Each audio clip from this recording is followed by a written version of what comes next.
Баршаңызға сәлем, менің каналыма қош келдіңіздер. Бүгін керемет дәмді болып шығатын, әрі оңай, баптауды қажет етпейтін, дәмі балмұздақтың дәміндей болып шығатын сметанник пирогын пісіріп көрсететін боламын. Бүгін мейрамға арнап пісіріп жатырмын.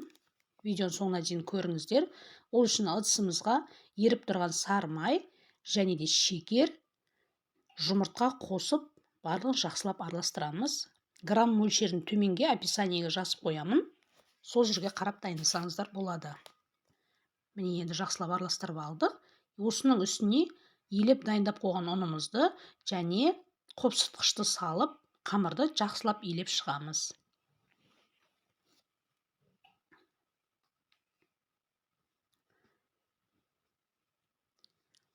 Бұл пирог өте оңай пирог. Аз ғана заттан дайындалады, бірақ дәмі деген енді керемет, балмұздақтың дәміндей болып тұрады. Міндетті түрде жасап көріңіздер. Сонымен бірге менің каналыма міндетті түрде тіркеліп алыңыздар. Күнделікті оңай үй жағдайындағы жаңа рецепттер салынып жатыр. Әсіресе мейрамға қарсы салаттың түрлері, пирогтың түрлері өте көп. Міне қамырымызды елеп болдық. Енді ортасына құятын салмасын дайындаймыз. Пешті алдын ала тығып қыздырып қоямыз. Қызып дайын болып тұру қажет. Салмасын дайындау үшін осындай проценті төмен 20%-тік қаймақ қажет. Қаймақты ыдысымызға құямыз.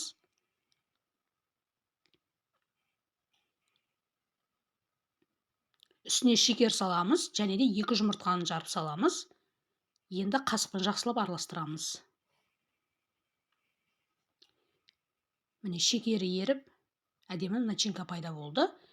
Енді қамырды формаға салып, форма болмаса жай тапаның астын майлап, соған да жасай берсеңіздер болады.